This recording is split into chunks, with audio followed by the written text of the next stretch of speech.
DGP గారిని కలవడం కోసం వారిని మేము అపాయింట్మెంట్ అడిగాం ఫోన్లో. వారి పిఎస్ఓ పిఎన్ఓ గోవిందరావు గారు 4:35 వస్తే వారు మీతో కలుస్తారని, తరువాత వారు సెక్రటేరియట్కి వెళ్ళిపోతారని చెప్పారు. హుటాహుటిని బయలుదేరి 4:30 కూడా మేము అక్కడికి చేరుకున్నాం. చేరుకున్న తర్వాత ఏం జరిగింది అనేది నేను చివరిలో చెప్తాను. మేము ప్రధానంగా వారిని రిప్రజెంట్ చేయాలనుకుంటున్నటువంటి అంశాలు 2. ఒకటి, మాజీ శాసనసభ్యుడు మొన్న గన్నవరంలో వైఎస్ఆర్సీపీ అభ్యర్థిగా పోటీ చేసి ఓటమి పాలైనటువంటి వల్లభనేని వంశీని ఈరోజు ఉదయం తెల్లారుజామున బహుశా 6 గంటలకో 5 గంటలకో హైదరాబాదులో వారిని అరెస్ట్ చేసినట్టుగా మీడియా ద్వారా మాకు సమాచారం అందింది. ఆ తరువాత వారు అసలు ఎందుకు అరెస్ట్ చేశారో మాకు అర్థం కాలేదు. కారణం ఏంటంటే ఆయన ఒక కేసులోనూ 2 కేసుల్లోనూ ముద్దాయిగా ఉన్నారు. ముఖ్యంగా గన్నవరం తెలుగుదేశం పార్టీ ఆఫీసు మీద దాడి జరిగిన కేసులో వారు ముద్దాయిగా ఉండటం, దాని మీద ఆయన కోర్టుకు వెళ్ళడం, ఆయనకి యాంటిసిపేటరీ బెయిల్ ప్రొటెక్షన్ ఇవ్వటం కూడా జరిగింది. కాబట్టి ఆయన అరెస్ట్ చేసినటువంటి అవకాశం లేదనే అభిప్రాయం మాకుంది. కానీ ఉదయాన్నే అరెస్ట్ చేశారనే వార్త తెలియగానే ఎందుకు అరెస్ట్ చేశారో అర్థం కాక ఆశ్చర్యపోయాం, దిగ్భ్రాంతి చెందాం. దీనికన్నా ముందు 2 రోజుల క్రితం ఒక సంఘటన జరిగింది. అదేమిటంటే ఈ వల్లభనేని వంశీ గారి మీద, వైసీపీ కార్యకర్తల మీద, తెలుగుదేశం పార్టీ ఆఫీస్ మీద దాడి జరిగిందని ఏదైతే 2022లో కంప్లైంట్ ఇచ్చారో ఆ కంప్లైంట్ ఇచ్చినటువంటి వ్యక్తి సత్యవర్ధన్ అనే వ్యక్తి మొన్న హఠాత్తుగా కోర్టు వారి దగ్గరికి వెళ్ళి పబ్లిక్ కోర్టులో మ్యాజిస్ట్రేట్ ముందు ఆయన ప్రాసిక్యూషన్ చెప్పేదంతా అబద్ధమని, తానిచ్చిన కంప్లైంట్ అది కంప్లైంట్ రూపంలో ఇవ్వలేదని, కేవలం ఏదో సాక్షి సంతకం పెట్టమంటే నేను వెళ్ళాని, వెళితే వారేదో రాసుకుని సంతకం పెట్టారనే విషయాన్ని గౌరవ న్యాయస్థానం ముందు చెప్పారు. ఇక్కడ బయట చెప్పింది కాదు. చెప్పిన తర్వాత ఒక్కసారిగా తెలుగుదేశం పార్టీ ఆశ్చర్యపోయింది. అరే, మనం చేసినటువంటి తప్పు తెలుసుకున్నారు, మనం దొంగ కేసు పెట్టించామనే విషయం తెలుసుకున్నారు. ఆ సత్యవర్ధన్ అనే వ్యక్తి ఎస్సీ కులానికి చెందటం వలన పైన రాసుకున్నారు సంతకం పెడితే నన్ను కులం పేరు కూడా తిట్టారని, ఎస్సీ ఎస్టీ అట్రాసిటీస్ యాక్ట్ కూడా పెట్టి బెయిల్ రాకుండా ఉండేందుకు కట్టుదిట్టంగా వాళ్ళు చేశారు అనేది తెలుసుకుని ఆశ్చర్యపోయి ఇదంతా ఫాల్స్ కేసు అని ప్రపంచానికి తెలిసింది. దానిలో తెలుగుదేశం వారు, లోకేష్ గారు, చంద్రబాబు నాయుడు గారు వీళ్ళందరూ కుట్ర చేసి ఈ సత్యవర్ధన్ తమ్ముడు అన్నో అరుణ్ అనే ఆయన్ని వాళ్ళు పట్టుకుని మా తమ్ముడి చేత బెదిరించి కిడ్నాప్ చేసి వంశీ వీళ్ళందరూ కూడా ఈ తప్పుడు స్టేట్మెంట్ మ్యాజిస్ట్రేట్ దగ్గర ఇప్పించారని ఒక కట్టు కథను అల్లి అది కేసు పెట్టి తెల్లారి అరెస్ట్ చేశారంట. ఇది విచిత్రమైన విషయం. ఇంతకన్నా దారుణమైన విషయం మరొకటి ఉండదని కూడా ఈ సందర్భంగా మనవి చేస్తున్నాను. వంశీ తెలుగుదేశంలో గెలిచాడు, తరువాత వైఎస్ఆర్సీపీలోకి వచ్చి పోటీ చేశాడు. అందువల్ల వంశీ మీద చంద్రబాబు నాయుడు గారు అదేవిధంగా లోకేష్ గారు కక్ష కట్టారు. మా పార్టీలో గెలిచాడు, మా పార్టీలో గెలిచి వైసీపీలోకి వెళ్ళి పోటీ చేశాడు, మమ్మల్ని అనేక సందర్భాల్లో విమర్శించాడు. మా పార్టీలో ఉండి మా సామాజిక వర్గానికి చెందినటువంటి వ్యక్తి మమ్మల్ని దూషించడం ఏమిటి, మమ్మల్ని రాజకీయ విమర్శ చేయటం అనేది ఏమిటి అని కక్షగట్టి అనేక పర్యాయాలు వారి ప్రభుత్వం అధికారంలోకి వచ్చిన తర్వాత దాడులు చేయడానికి ప్రయత్నం చేశారు. కొన్ని సందర్భాల్లో వంశీని ఎలిమినేట్ చేయాలని కూడా ప్రయత్నం చేసినటువంటి విషయాలు నేను మీకు ప్రత్యేకంగా చెప్పవలసిన అవసరం లేదు. ఎన్నోసార్లు అరెస్ట్ చేయాలని ప్రయత్నం చేసినా న్యాయస్థానానికి వెళ్ళి వంశీ ప్రొటెక్షన్ తెచ్చుకోవడంతో ఇవాళ సడన్గా నిన్న సాయంత్రం మొన్న ఉదయం కేసు రిజిస్టర్ చేసి ఆ కేసుని ఇంకా ఆన్లైన్లో అప్లోడ్ కూడా చేయకోకుండా అరెస్ట్ చేసి తీసుకొచ్చి ఇవాళ కోర్టులో ప్రొడ్యూస్ చేయాలని అనుకున్నారు. రాత్రి లోపల కోర్టులో ప్రొడ్యూస్ చేస్తారు. చట్టం తన పని తాను చేసుకువెళ్తుంది. ఇది అన్యాయం. పోలీసు వారు తెలుగుదేశం పార్టీ వారితో కుమ్మక్కై వంశీని అరెస్ట్ చేశారనే విషయాన్ని డీజీపీ గారికి చెప్పే ప్రయత్నం చేస్తున్నాం. అంతేకాదు, పొద్దు నుంచి ఎవరిని కలవనీలా.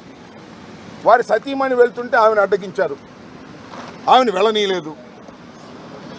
అడ్వకేట్స్ వెళ్ళి కలవాలని ప్రయత్నం చేశారు, న్యాయ సహాయం ఇద్దామని. ఏంటి ఎఫ్ఐఆర్ ఏంటి, దాని కథ ఏంటి తెలుసుకుని కోర్టులో ఆర్గ్యూ చేద్దామని. ఎక్యూజ్డ్ అనే వ్యక్తి, ఎక్యూజ్డ్ అంటే ఏంటి, నేరారోపణ చేయబడినవాడు. నేరారోపణ చేయబడినవాడే తప్ప నేరస్తుడు కాదు ఎవరైనా సరే, ఇంక్లూడింగ్ చంద్రబాబు కూడా, ఎవరైనా, జగన్మోహన్ రెడ్డి గారని ఏదైనా. అయితే అలాంటి వ్యక్తిని కలుసుకోవడానికి కూడా మీరు పోలీసులు ఎలవ్ చేయట్లేదంటే ఇది దుర్మార్గం, రాక్షస పాలన. దీన్ని మీరు దృష్టిలో పెట్టుకోవాలని డీజీపీ గారికి మేము ఇవ్వాలని ప్రయత్నం చేశాం. ప్రయత్నం చేశాం. అయితే ఇంత దారుణంగా జరుగుతున్న అంశాన్ని మీ ద్వారా ప్రజల దృష్టికి తీసుకొస్తున్నాం. డీజీపీ గారి దృష్టికి కూడా మా కర్మ ఏంటంటే కలవలేదు కాబట్టి మీ ద్వారా ఆయన కూడా, డీజీపీ గారిని కూడా చూడమని కూడా మేము కోరుతున్నాం. ఈ రికమెండేషన్ కూడా ఎవరు తీసుకోలేదు, ఈ రికమెండేషన్ కూడా వారు చూడాలని ఈ సందర్భంగా నేను కోరుతున్నాను. అవసరమైతే ఆయన మళ్ళీ కోరితే, డీజీపీ గారు కోరితే చదివి కూడా వినిపిస్తాం, ఎందుకంటే ఆయనతో కలుసుకునే అవకాశం మాకు కల్పించలేదు. రాష్ట్ర డీజీపీ గారు శాంతి భద్రతలు కాపాడవలసిన హెడ్ ఆఫీస్కి అపాయింట్మెంట్ ఇస్తే వచ్చాము, అయినా ఆయన కలవలేదు. ఏంటో మాకు అర్థం కాలేదు. ఇది ఒక అంశం. రెండో అంశం, అబ్బాయి చౌదరి గారు, బెంగళూరు మాజీ శాసనసభ్యులు. నిన్న మీరు చాలా వీడియోలో చూసుంటారు. ఆయన ఏలూరులో పెళ్లికి వెళ్ళాడు. ఇప్పుడు ప్రజెంట్ ఎమ్మెల్యే గారు చింతమనేని ప్రభాకర్ గారు, సరే ఆయన ఇంతకు ముందు కూడా శాసనసభ్యులు. ఆయన గురించి నేను ప్రత్యేకంగా చెప్పాల్సిన అవసరం, మీ అందరికీ తెలిసినటువంటి వ్యక్తి. ఆయన ఎంతో మంచివాడు అనేది. ఆయన కారు అడ్డం ఉందని చెప్పేసి పచ్చిబూతులు తిట్టాడండి. అబ్బాయి చౌదరి గారి డ్రైవర్ని పచ్చిబూతులు తిట్టాడు, మ్యాన్ హ్యాండిల్ చేసే ప్రయత్నం చేశాడు. ఆ పచ్చిబూతులన్నీ కూడా సోషల్ మీడియాలో చాలా బ్రహ్మాండంగా వైరల్ అవుతున్నాయి, చూడండి. ఆయన అబ్బాయి చౌదరి గారి మీద కేసు పెట్టి అరెస్ట్ చేయాలని ప్రయత్నం చేస్తారు, పోలీసులు దాన్ని సహకరిస్తున్నారు. ఇది అన్యాయం అండి. అబ్బాయి చౌదరి గారు కారు డ్రైవర్ని తిట్టాడు, అబ్బాయి చౌదరి మీద ఇష్టం వచ్చినట్టు మాట్లాడి ఆయన మీద కేసు పెట్టే ప్రయత్నం చేస్తున్నారు. ఇది అన్యాయం డీజీపీ గారు అని రెండవ రికమెండేషన్ ఇవ్వాలని మేము ప్రయత్నం చేసాం. ఇందాక నేను ఎక్కడో మా చింతమనేని ప్రభాకర్ గారు శాసనసభ్యులు వారిని చూస్తున్నా. అసలు నేను అలా తిట్టడానికి గల కారణం ఏంటో తెలుసా, నాకంత ఆవేశం తీసుకురావడానికి కారణం ఏంటో తెలుసా అని చెప్తున్నాడు ఆయన. ఎవడన్నా నేరం చేసి ఎవరన్నా మర్డర్ చేస్తే నేను అసలు మర్డర్ చేయడానికి గల కారణం ఏంటో తెలుసా, అర్థం చేసుకోగలరా అంటే ఏం చెప్పాలి. నేరం చేశాడు, ఇష్టం వచ్చినట్టు తిట్టాడు, అన్యాయంగా అక్రమంగా ప్రవర్తన చేశాడు. కారు అడ్డం పెట్టినందుకేనంట. కారు దోవలో అడ్డం పెడతారు, సహజంగా మనం వెళ్తున్నప్పుడు కారు తప్పుకోమంటే తప్పుకుంటారు. ఈ రకంగా రౌడీయుధం చేసే పరిస్థితికి తెలుగుదేశం శాసనసభ్యులు వస్తున్నారు. దీనికి పోలీసులు సహకరిస్తున్నారు. అలా సహకరించడం తప్పు అని చెప్పేందుకు మేము డీజీపీ గారిని వాళ్ళు కలవాలనుకున్నాం మేమందరం. కానీ ఆయన కలవలేదు. ఆయన చట్టబద్ధంగా ఉన్నటువంటి వ్యక్తి కాబట్టి డీజీపీ గారు గౌరవనీయులు, ఐపీఎస్ ఆఫీసర్, మిమ్మల్ని కలవకపోయినా, మా రికమెండేషన్ ఆయన తీసుకోకపోయినా ఆయన యాక్షన్ తీసుకుంటారు, ఈ ప్రెస్ చూస్తారు, ఈ మీడియా సమావేశం చూస్తారని నేను అనుకుంటున్నా. చూడకపోతే మా కర్మ, అది మేమేం చేయలేం. ఇక్కడ జరిగిన ఇంకొక విషయాన్ని కూడా చెప్పాలా. ఇవాళ మేము అప్పిరెడ్డి గారు మేమందరం కలిసి డీజీపీ గారిని కలవాలనుకున్నాం.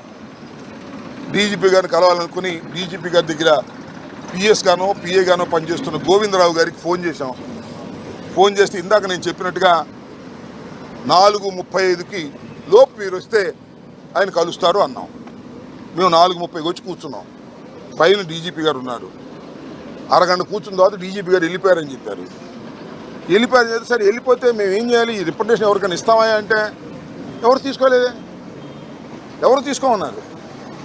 నేను డీజీపీ గారు వెళ్ళిపోతే మేము ముందు అడిగి అపాయింట్మెంట్ తీసుకుని డీజీపీ గారి దగ్గరికి మేము వచ్చాం కదా. ఆయన బిజీగా ఉంటే ఉండదు, తప్పులేదు, తప్పు. డీజీపీ గారు రాష్ట్ర శాంతి భద్రతలు కాపాడవలసినటువంటి ప్రధానమైన వ్యక్తి కాబట్టి బిజీగా ఉండొచ్చు. మా బోటి వాళ్ళని, అపోజిషన్లో ఉన్నటువంటి వాళ్ళని, మంత్రులుగా ఊడిపోయిన వాళ్ళని, ఎమ్మెల్యేలుగా ఊడిపోయిన వాళ్ళని కలవలేకపోవచ్చు ఆయన అంత బిజీగా ఉంటే. కలవకపోతే నా ఇన్ఫీరియర్ ఆఫీసర్ ఇంకో ఆఫీసర్కి ఇవ్వండి అని ఎండార్స్ చేయాలి కదా గౌరవంగా ప్రజాస్వామ్యంలో. అది కూడా లేదు. ఎవరైతే తీసుకుంటారంటే ఎవరు తీసుకోరన్నారు. చివరికి గోడకు అంటి చూద్దాం, ఇక్కడ అంటించడానికి వెళ్ళేదన్నారు. What is this? ఎంత దుర్మార్గంగా ఉంది ఈ పరిపాలన అడుగుతా ఉన్నా. చంద్రబాబు పరిపాలన దుర్మార్గంగా ఉంటే పర్లా, లోకేష్ పరిపాలన దుర్మార్గంగా ఉంటే పర్లా, లేదా హోంమంత్రి అనిత గారి పరిపాలన దుర్మార్గంగా ఉంటే పర్లా, డీజీపీ గారి పరిపాలన ఆయన పేరేంటి, హరీష్ కుమార్ గుప్తా గారి పరిపాలన కూడా ఇంత దుర్మార్గం ఉంటే ఎలాగంటున్నా? అయ్యా, తమరు ఐపీఎస్ ఆఫీసర్, మీరు శాంతి భద్రత కాపాడవలసిన వారు. రేపు ఏదైనా కోర్టులో అడిగితే మీరు సమాధానం చెప్పాలి, అనిత గారు సమాధానం చెప్పరు, లేదు లోకేష్ గారు వచ్చి సమాధానం చెప్పరు, ముఖ్యమంత్రి గారు సమాధానం చెప్పరు, హరీష్ గుప్తా గారు వచ్చి సమాధానం చెప్పాలి. Is most senior officer. గౌరవం లేకపోతే ఎలాగూ? మీరు ఈ రిప్రజెంటేషన్ తీసుకుని చిత్తుబుట్లో బారేస్తారో, మీరు పెట్టుకుని దాన్ని చదువుకొని ధర్మాలు ఆలోచిస్తారో వేరే అంశం. కనీసం తీసుకోవడానికి కూడా అంత బద్ధకం అయితే ఎలాగూ? తీసుకోవడానికి మీరు బిజీగా ఉంటే మీ దగ్గర ఉన్న ఆఫీసర్ని అపాయింట్ చేయడానికి ఏంటి ఇబ్బంది? ఎందుకు మమ్మల్ని మీరు అవమానిస్తున్నారు? ప్రజాస్వామ్యంలో ఇది ధర్మమా, న్యాయమా?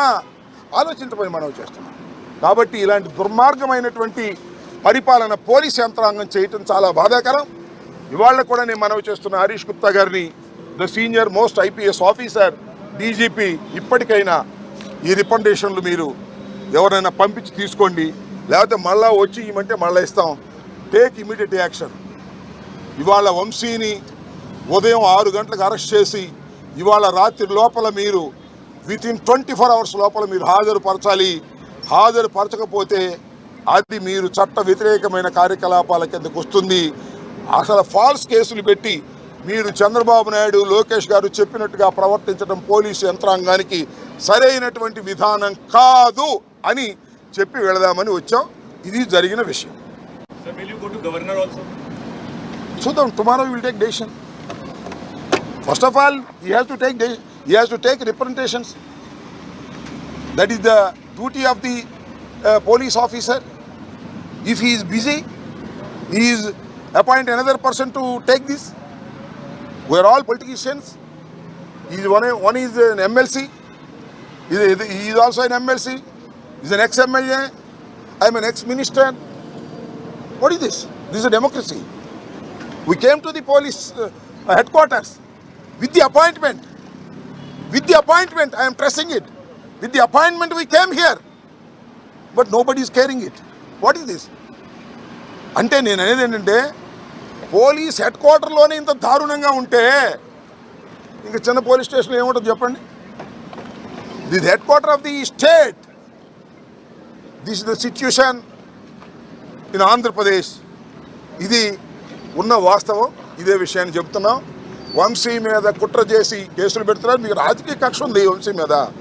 వంశీ మిమ్మల్ని చాలాసార్లు విమర్శించాడు, మీరు కూడా విమర్శించండి. వంశీ మీ పార్టీలో గెలిచి మా పార్టీతో పోటీ చేశాడు, మీకు కక్ష ఉంది, ఉండేయండి. అరే మా పార్టీలో గెలిచి మీ పార్టీలో చేరిన వాళ్ళకి మంత్రులు ఇచ్చారు కదా స్వామి మీరు ఇద్దరికి, మీ పార్టీలో గెలిచిన వాళ్ళకి. మీ సామాజిక వర్గం అయితే మా పార్టీలో ఉండకూడదా? మిమ్మల్ని విమర్శించకూడదా? అప్పుడు ఏమైంది? కొడాలి నాని సంగతి కూడా చూస్తూ ఉంటున్నారంట. చూద్దాం.